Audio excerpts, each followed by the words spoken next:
Renee, are you on? I think I see her. So Renee Hargrove, she's my partner in crime. Hi there. Yep. So she helps out too. But what we're going to learn today is all about self-compassion and self-awareness. And we have a very special guest who's joining us, Petronella Thomas Shinobi. And Petra is a graduate of the Dress for Success program with the Professional Intelligence program. She graduated in 2016, and she now has a company called Kisma Flame Lily, which is they provide specialize in trauma, depression, anxiety, autism services, so mental health services for a variety of people. And Petronella she was a nurse, a clinical health nurse for many years, and she did that in England. And then she did some trauma research when she was in Australia, and then she came to the United States. And so she, like I said, she was part of the Professional Intelligence program in 2016, which she graduated from. And she declared that she was going to create her own agency. And here she is with her own agency in Brooklyn Center. She has 8 therapists that are part of her team, and it's growing like gangbusters. So I am going to pass you over to Petronella, who's going to talk to us about self-compassion and self-awareness. So Petra, you're on, and thank you so much for being here with us. Well, thank you for inviting me. Hi, everybody. Thank you for joining us for this 1 hour. It's actually a pleasure to talk about something that I love, really love, because I love working with women and children. Okay, so talking about self-compassion, why self-awareness and self-compassion? Because I'm sure most of you've got so many roles, like earlier on, as you were having that discussion, some of you have 4 emails. I thought my life was like on the, the Ferris wheel. Nah, that takes the biscuit. So what I always tell women is, if you do not take care of you, it's like a glass of water that is empty, and you're trying to share that water with other people. So you're sharing nothing because you are empty, right? If you don't really take care of you. Because most of you are in high profile jobs, high demanding exec jobs. So the need to really be self-compassionate, self-aware is paramount. Okay. So the first exercise we're going to start off with, just to be in the mood for the session, is I'm going to ask all of you to sit up, shoulders straight. We want the lungs to be open, right? We all slouch when we sit. We want to really be open, let the lungs expand. So the breathing exercise I'm going to be walking through with all of you is called 4x4. All right. So I'll be counting. So breathe in a lot of air through your nostrils. 4, 3, 2, 1. Hold the air in your lungs. 4, 3, 2, 1. Slowly let it out. 4, 3, 2, 1. Hold it there. 4, 3, 2, 1. One more time. Breathe in, lots of air in them lungs. 4, 3, 2, 1. Hold it there. 4, 3, 2, 1. Out slowly. 4, 3, 2, 1. Hold it there. 4, 3, 2, 1. One last time. Lots of air in the lungs. 4, 3, 2, 1. Hold it there. 4, 3, 2, 1. Slowly let it out. 4, 3, 2, 1. Hold it there. 4, 3, 2, 1. How do you feel? You should be feeling kind of relaxed. By the time you do 5 of those, you'll be fast asleep usually if you do it properly.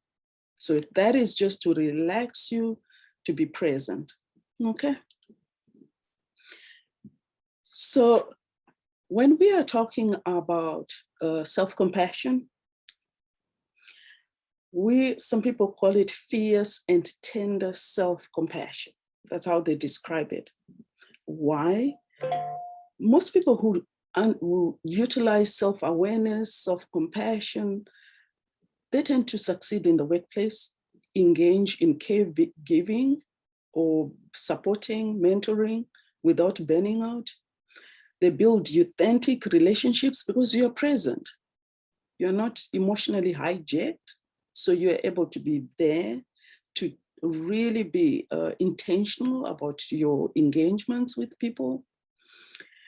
And also silence around whether it's sexual abuse, domestic abuse, trauma of shootings, whatever trauma one would have experienced, because research actually says most of us have experienced some trauma of some kind. And we are not even aware of it.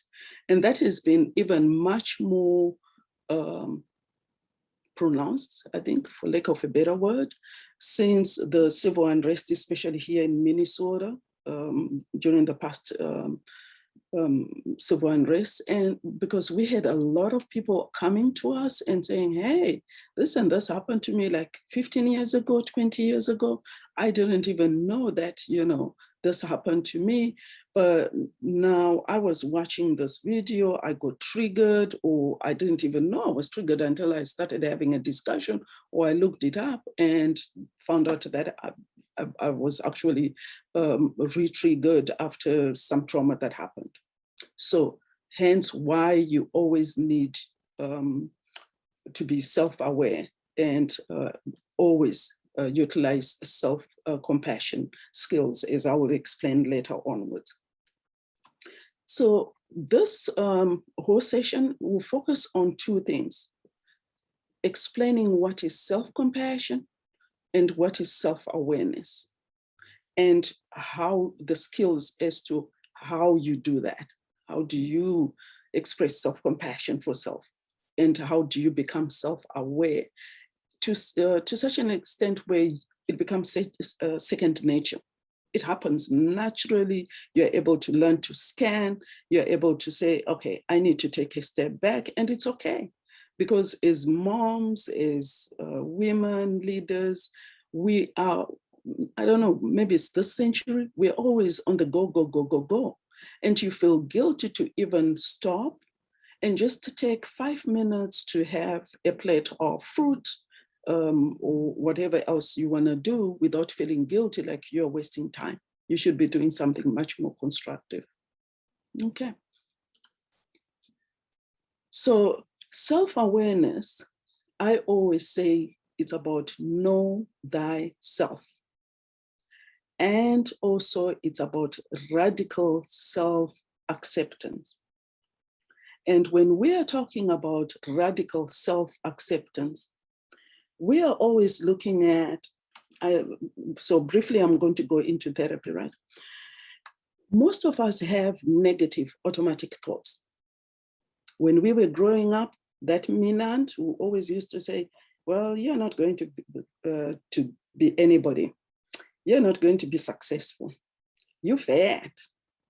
Oh, you're skinny. You eat too much.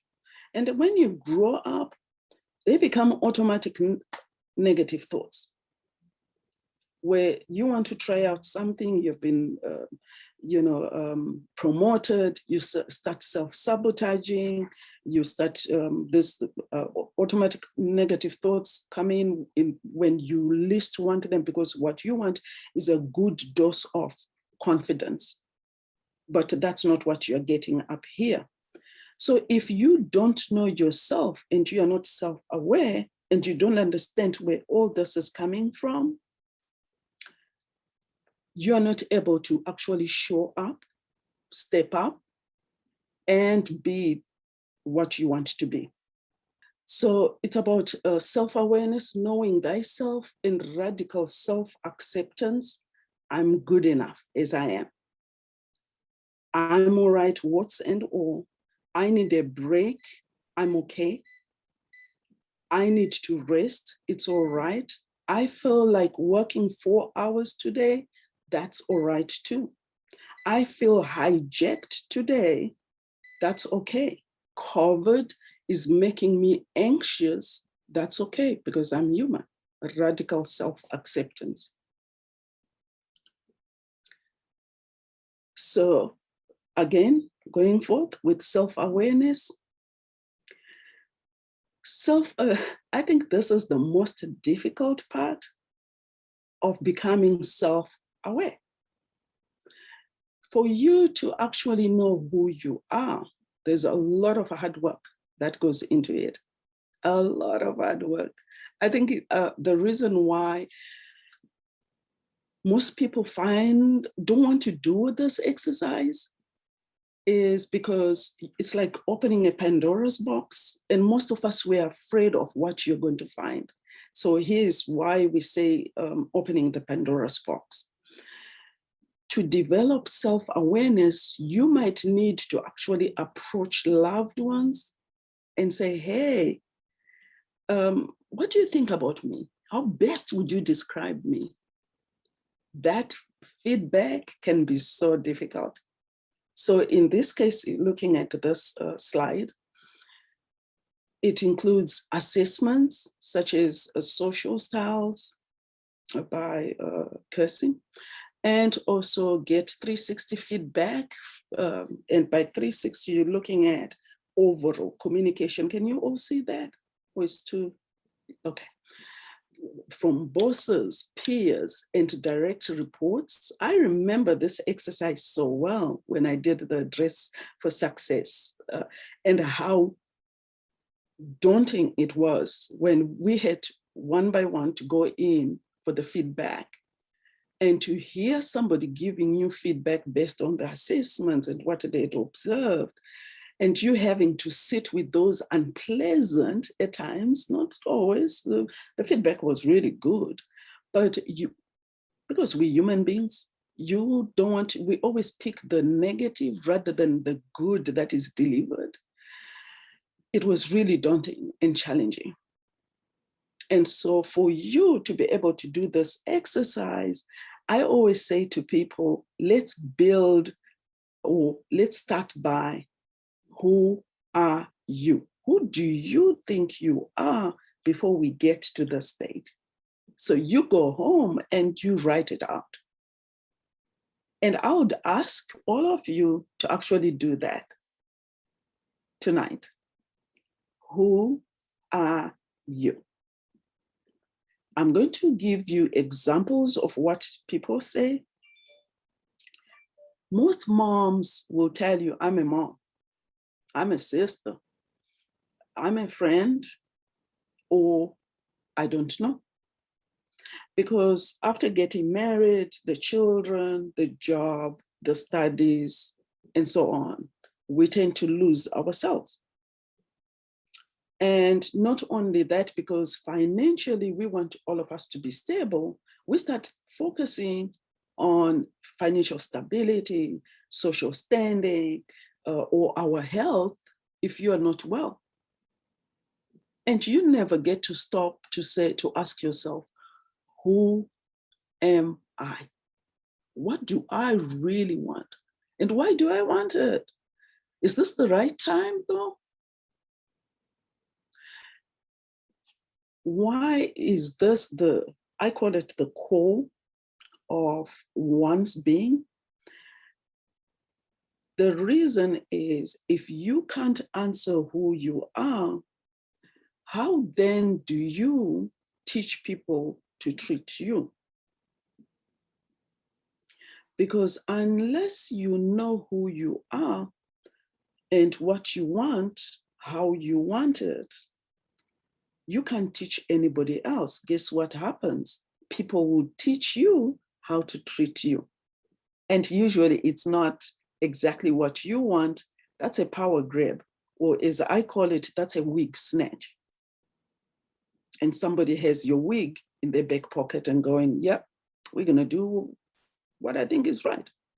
And once you lose that sense of well-being of the self, you become unsatisfied because you are leading a sub-life, right? So as difficult as this part is of asking other people, for you to gravitate towards that place of becoming the person you want to be, that stage has to happen, or that exercise has to happen. But you have to be in a place where you have self-compassion. Because without self-compassion, and oh, by the way, I apologize, I didn't want to plagiarize. I couldn't find who had said concern for the elevation of suffering of sentient beings, self and others. I couldn't find the quotation, who said it, so I left by. I'm sure I'll find who it was. Okay. Self-awareness is, when you're walking, I would like you to try it out. During Christmas, you go to Mall of America or wherever, you're in the marketplace somewhere, and you look at yourself and you're like, oh, this is me, Petro, as an individual. You standing out in that crowd and you feel, I'm me. Yes, I'm part of a crowd, but I'm me. I'm buying for me and my family, but I'm me. Okay, let me explain that further. I shouldn't have said for me and my family. No. Self-awareness and self-compassion is exactly what it says. This is not about partners, children, cats and dogs and horses. This is about you as an individual, stripping yourself down to me. Being so selfish, yes, moms, I can hear the alarm bells going, oh my God, really? Me, minus my children, my kids, really? People will say I'm mean, but you won't have much to give to the children if you don't learn to just keep that little bit for yourself. Okay. So what are we talking about? Self-awareness, because that's where we have moved now. But we'll get there, where everything comes together. There are three components of compassion for self and others built into the self-awareness and self-compassion. Okay. The three components being treating self and others with care and understanding. Now that you know who you are, what you want, you are now able to actually sit across somebody and not listen half-heartedly to a conversation, but have that good eye contact, that ability to really hear and be able also at times to be present, to know that there's something in between what they're saying. Maybe they're embarrassed, maybe they need more compassion, maybe because you are present, you know what it means to be present. Because now during this stage, give me a second, this second stage here, that's a whole other session. This stage is about building self-confidence. How you build self-confidence is you knowing your strengths and really expanding those strengths, not your weaknesses, because we're human beings. Naturally, we all have our weaknesses. That's not what we want to hear. In a way that is self-compassionate, not arrogant. There's a thin line, I know. We are focusing on building and becoming that wholesome person that you've always wanted to be. during the feedback session, you're going to hear people saying, I love how you are a problem solver. I love how you're a good listener. I love how you adjust. Your presence alone gives me that confidence to do anything, right? So now you know, you are able to use those strengths effectively to treat others with kindness, with understanding, with compassion. That's why, and that's where here you are able to say spa day once a month. And compromising on that. It also involves active soothing and comforting. So I'm going to touch briefly on this. Years ago, I think 15, 20 years back, I was in South Africa and I was watching Oprah Winfrey. And there was a session where this lady said, you know what? I learned then she didn't use the word self-compassion. I don't remember what the words that she used, but they were more or less along those lines. And she said, I asked my husband to empty out the coat cabinet. And I put in, one of those huge bin bags, got candles, got music, small little portable radio. It wasn't a Walkman, I'm sure. She said she had a small radio. And she said, every day after work for 30 minutes, I told my family, I don't exist for 30 minutes. That's all. Don't call, don't knock, unless if the house is burning. Fast forward to now, I always laugh because there's Sheila's Shed, I think, advert that burns in the backyard. And the husband is jealous with a hose pipe and he goes, yeah, it's burning. Yeah, and they're paying for it. Because once you have learned self-compassion, soothing, that ability to detach yourself just for a period of time, and just lying back and listening to music, meditating, those 30 minutes of a hot bath with, bath bombs, candles, music, a good book, one of these lovely massage machines that you can, whatever, 30 minutes. It's like pouring water into that glass. When you come out of there, you're like, bring it on. I'm present. That's all it takes, 30 minutes. Once you are relaxed, whether you're a parent, friend, daughter, whatever, you are able to give and treat others with respect, kindness, love. But it always begins with you. Okay. Any questions so far? Anybody with a question, with a comment? Just want to let you know you're at your 30-minute mark. Okay. I'll try and be faster. And we have people that are commenting in the chat also. Oh, they are? Yes. Please, can somebody monitor that? So nothing that's questions. Most people are just giving statements. Mm-hmm. So I love that Lisa shared from 6th grade teacher, Mrs. Hughes, to thine own self be true, and it follows as the day, the night. Thou canst not then be false to any man. Any man, yes. Thanks, Lisa. So that was great to share. Mm-hmm. Okay. So moving on, we're still talking about 3 components of compassion for self and others. It's about common humanity.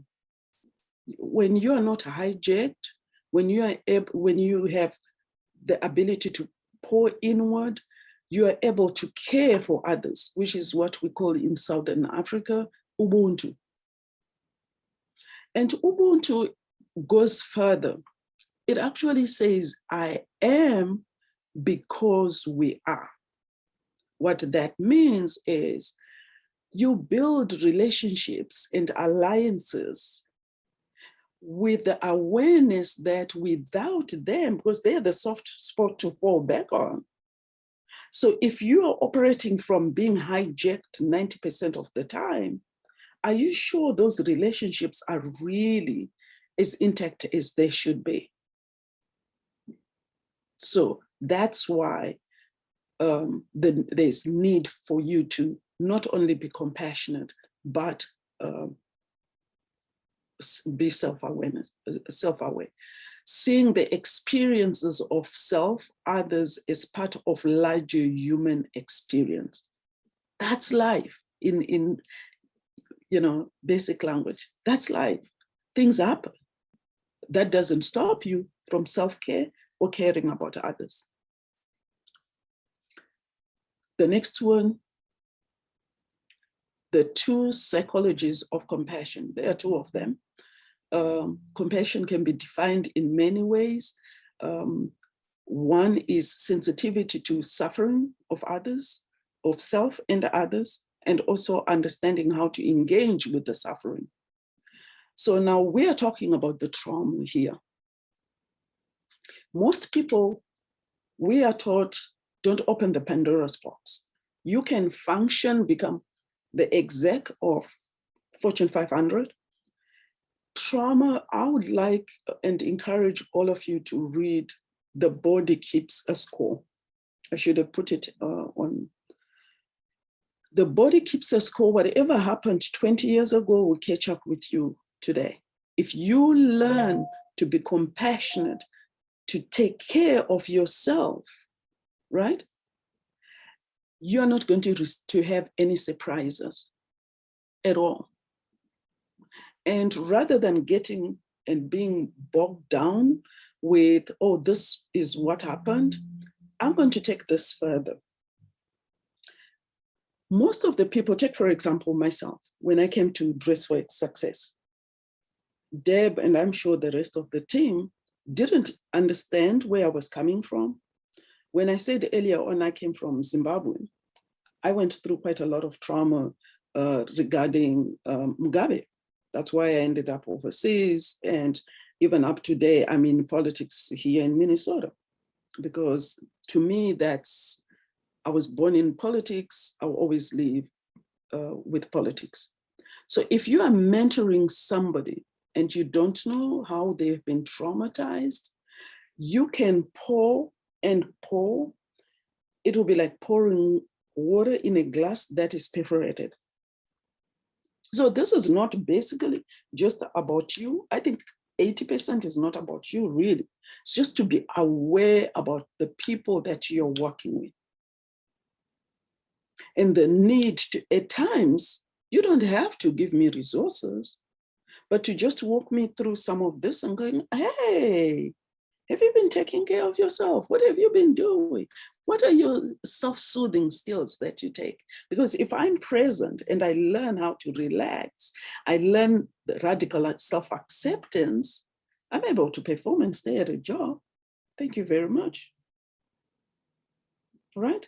So this is not basically, in fact, 80%, like I'm saying, it's not about you. It's about the people that you'll be working with. Okay. So again, going into mental triggers, self-kindness versus self-judgment, the automatic negative thoughts that somebody might be coming from, tribal-wise, especially if they are from Africa or from Sri Lanka, India.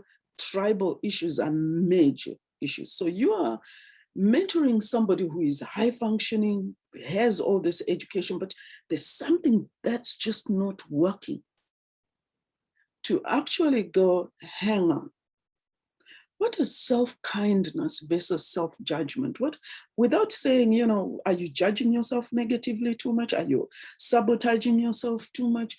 Just try and think about brain soothing. Again, going back to self-soothing activities. Groupon, hey, they are free massages at so-and-so. The Groupon at the moment, because of COVID, is offering good spa days for $30. Have you thought about that? We could meet there, you know. So you are not over diagnosing somebody, you're not taking them to somewhere where they can't come back, but you are offering soothing because you understand self-awareness is about self-caring. Okay. Failure to do that, this is what stood out for me. You might be mentoring somebody who was, if they are coming from Rwanda, Burundi, where there's war, the war-torn countries, a lot of shame because they were sexually abused, self-loathing because the family has either ostracized them, hopelessness because they are living in shelter. They feel like nothing is really working for them. So to understand the impact of self-kindness, because you are now helping that person to be self-kind, right? Self-soothing again, loving kindness for oneself, the how of happiness. I love this book. Please, if you need this, what you call that, please feel free to have it, share it. I know I'm not going to do justice to it because of time. Cultivate a relationship with yourself by using practices that develop and maintaining emotional balance and self-regulation. Oh my God. When we are talking about having a relationship with yourself, you know, when you're having your menses, you wake up and you're just feeling as crappy as it is. You're sniping, you're doing all sorts. Most times we don't go, oh my God, why am I having menses? I'm useless. And no, you're just like, oh yeah, it's that time of the month, whatever. To emotionally go to that place. When you wake up or somebody is feeling like that and you have that skill to go, something is just not right here. Hey, it's okay. Maybe you're struggling through this project because, you know, maybe you need a bit of rest. Maybe you need a bit of Netflix, a bit of walk. How about we meet at the park? We walk. I keep trainers in my car, believe it or not. It's just because of COVID, because I'm providing them. But 99%, if you go right now, trainers, let's walk, let's talk, let's get some water. You'll be so surprised what people will tell you when you, because you're now self-aware and you keep things on an even keel, which is self-regulation. Because if you're not careful, if you are the one who is experienced and doesn't know how self-care, self-awareness, you're going to be triggered. And when you are triggered, gone an opportunity to make an impact in one's life. Any questions? I know I don't have much time. We get stuck in habitual patterns of thinking about ourselves, others, the world in a specific way. This is the cause of suffering because we are stuck in our thoughts and so on and so on. We become broken bicycles. And without knowing that we are broken bicycles, we're still going because the back wheel is going. No matter how difficult it is, we're still pushing on. So to avoid that, self-awareness, self-compassion. So these steps for self-compassion hopefully will guide you to be much kinder and asking myself, am I really happy with where I am? Am I happy with how I'm performing? Why is it today I just feel there's something off? And you put on that curiosity hat rather than, oh my God, yeah, that's me. This time of the year, oh, I think I need to be outside. I hate this job. I hate my boss. I hate, oh my God, please, Lord, take the wheel, right? Again, I'm not gonna take too much time about this. This is for those who want to expand on this. And Self-compassion, self-awareness is about working together to make family and friends. I don't know about this part. This is really the last part because this is about self-work. It's about you as an individual. But what that does, it's like cement. It cements relationships, right? However, for that to be successful, your homework, all of you, to get to a place where you become much more compassionate, self-aware, you need to develop your own practices of mindfulness, self-compassion, self-awareness. I always encourage people, every person that I meet, to get one of these. I love them. Office Max. Get a journal. Write in there. Develop your own practices of mindfulness. What did you do?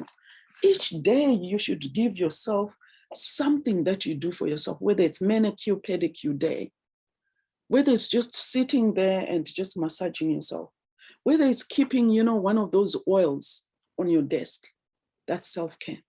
You have to be intentional about it to build these types of relationships.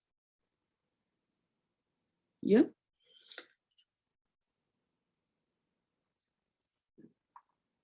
If you do not, and you are not intentional about self-awareness, self-compassion, and genuinely being self-compassion, and genuinely saying, hang on, why am I struggling to be self-compassionate, to slow down, ground those wills, like, it's not happening.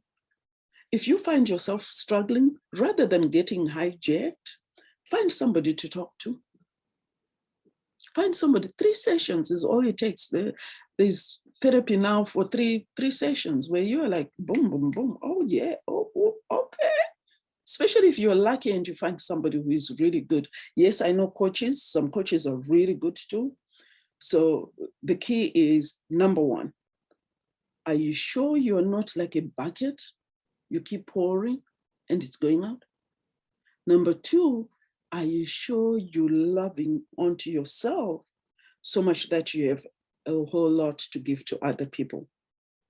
And finally, I hope you learned something, and I have 15 minutes for questions and comments. And this is thank you in every language, just in case. So before we do this one, this is, I gave you a link. Please, can you share, Deb? That link, there are about 20-something recordings for self-compassion that you can listen and do by yourself. Okay, I love this lady, bless her heart. Please stand up if you can, or else you can remain sitting. But if you're standing, stand with your feet about shoulders width apart, arms at your side. Notice the sensations in the soles of your feet as they touch the floor.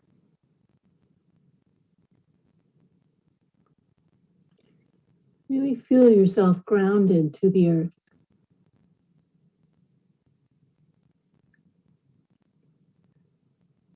Notice the sensations that are there in the soles of your feet. Perhaps heat or cold, moisture, dryness, tingling, throbbing, perhaps.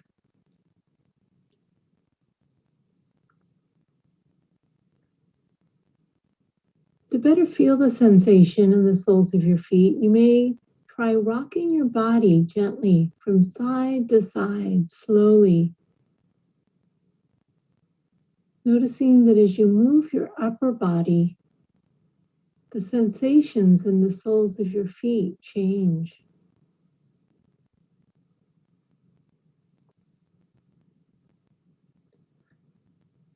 You can rock from side to side or front to back.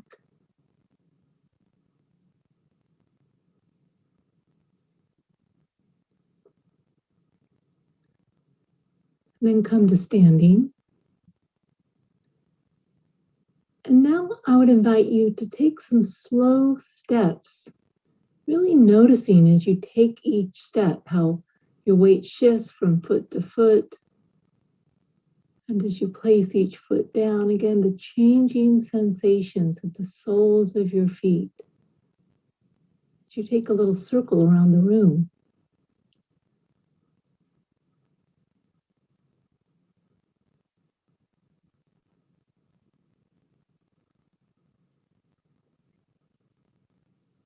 Feeling how the earth supports your body.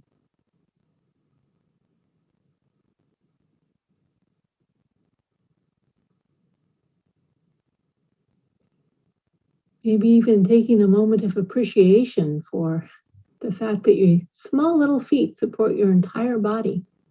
You work hard for us.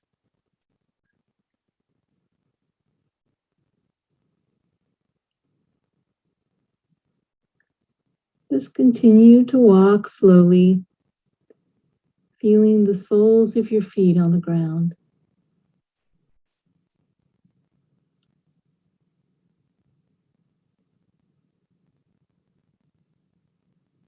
And now return to standing again. Being still. And expanding your awareness to your entire body, feeling the field of sensations from head to toe. Allowing yourself to feel whatever you're feeling. Allowing yourself to be exactly as you are in this moment.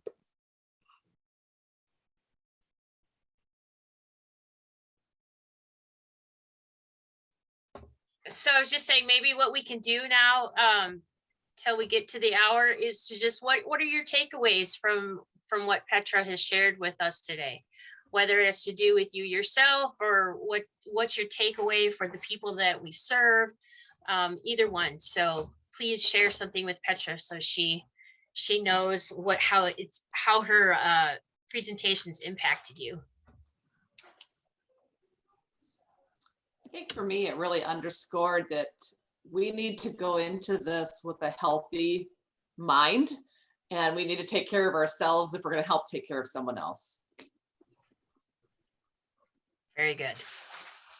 I think for me, even just within this 1 hour, we took in the beginning a few moments and at the end a few moments to relax and to find ourselves and to meditate. And just, it's that easy. It's just a few moments. I think that's something I continue to need to remind myself that it doesn't need to be, okay, I'm sitting for an hour to do this, right? Like, even in a busy schedule, you're still able to find that time. And so I think even moving forward, continuing to work with clients, being able to encourage them to take, like that video was 3 minutes long, to be able to ground yourself is really important and impactful. So thank you for walking us through that today. Good. Anyone else? Go ahead, Janelle. I think the example of the glass is an easy, it's an easy for me to have a visual like that you need to keep filling your cup with water. To go back on the first point, the first person that commented on, we need to be prepared before we go do something for other people. Because if you're drained, you're going to get resentful, you're going to be negative, you're going to want to rush it, you're not going to listen. So even that, with that visual thing of a glass and where's my glass, I think is a good kind of an easy reminder to just be practical about it. Very good. I also, just to follow on to Janelle's comment, I think those are good words of wisdom for the women that we're working with until you fill your glass. So please take time for yourself before you're putting energy into a job, into a relationship, into something else. Remember to practice self-care. Because I think women don't take that time for themselves. So yeah. And you really reminder. can't give that which you do not have, right? Right, So right. if it's empty, there's nothing to give. So you got to fill something up to be able to have something to give. So that's Yeah. one of my biggest takeaways too, Petra, is just that reminder. I appreciated the reminder about the breath. because it does make a big difference. I know when I'm stressed, I tend to not breathe or breathe shallow. And I think that's something that everybody can do. Just take a moment, even like during the coaching session, right? If, one of our clients is just in distress, she can do the quick breathing exercise, and it's also something that she can take away and do on her own when needed. So thank you. I think it's a little bit harder for people like myself. I'm thinking about this. If you're fairly wound up and you feel like being wound up is that is your self-care. It's kind of interesting to think about how you incorporate self-care with your own self-perception of a high energy, high performing individual. So it's just, just something to think about for me anyway. I was going to piggyback a little bit on what Deb said, is that just, when you're with people who are trusting you in the process, it's really important, because if you don't take care of yourself, they can feel that. And that's the thing that people forget all the time. People feel if you are projecting onto them what you want versus connecting with them where they are at an authentic level. And it starts to become almost, unfortunately, a power game. And that's exactly why they're in the situation that they're in, because of their emotional state. They're very fragile, and they're trusting you or even surrendering to you to help guide them through that process. So this is really important. And the self-care, it's a challenge. I would say that for myself, especially when you're a caregiver and you just love to give and be in contribution to people in life anyway. But to stop for a moment and just breathe and go, okay, where am I? What am I doing? I got to make sure that I don't take this out on something or someone else, but to really be authentic and real. But the biggest thing for me is, it's always something I try to really be cognizant of, is don't underestimate people when they sense something with you in the way of not listening, not connecting, and you projecting on what's going on with you onto them. They can feel that. Absolutely. I was listening, and I really I heard something about being hijacked earlier, but I realized a way to stay away from that or out of being hijacked is to practice self-compassion, especially considering that normally some of the things you're going through, like even the pandemic, I had to keep saying to myself, you've never been through a pandemic before. And, it reminded me that it was okay to feel my feels. It was okay to go through my moments and up, down, wherever I was at. It's like, you've never been through this before. And even if you have, you're not starting from scratch then, and you have the ability to take what you've learned before and move forward. So it's like, just give yourself grace and have self-compassion. So I really like that point tonight. Thank you. I always remind people that all of us, we have a story to tell. And all of us, we are mysterious in our own way because of our stories. And radical acceptance is accepting those stories and saying, that's what makes me unique. Otherwise, if all of us were the same, this world wouldn't be interesting. So I'm not going to be embarrassed. I'm not going to be ashamed. I'm not going to be about my past or what has happened to me or whatever, because that is what has brought me where I am today. Petra, I just want to thank you once again for all your time. Sorry for the barking in the background. That's my dog. But thank you so much for taking the time to share with us. Just a reminder that we're as important as the people we serve. But if we if we do not come to the table with who we serve with a full cup, then they'll know. Just like you said, they will know. And if we don't make sure we understand how to take care of the cup that's full, then people will dip into our cup and draw from it and empty it quickly. And so it's up to us to take care of that. And it's up to us to help those that we're supporting to do the same for themselves. So as I always say, the answer's in the question. So if people don't seem to be getting the answer that they need, help them to ask a different question, because they will come to it for themselves. They will have their own realization, and it's through us helping them answer the most important questions that they'll be able to move forward. Excellent. So with that, I want to say thank you so much. Go forth and be fabulous, every single one of you. Thank you so much for all that you give and the time that you give to Dress for Success. And those who are part of the coaching team, don't forget to keep checking in to see if there's anyone that needs your help or needs you to, just kind of tap in. So thank you all so much for your time, and have a great evening. Thank you, Petra. Thanks. Thank you, Petra.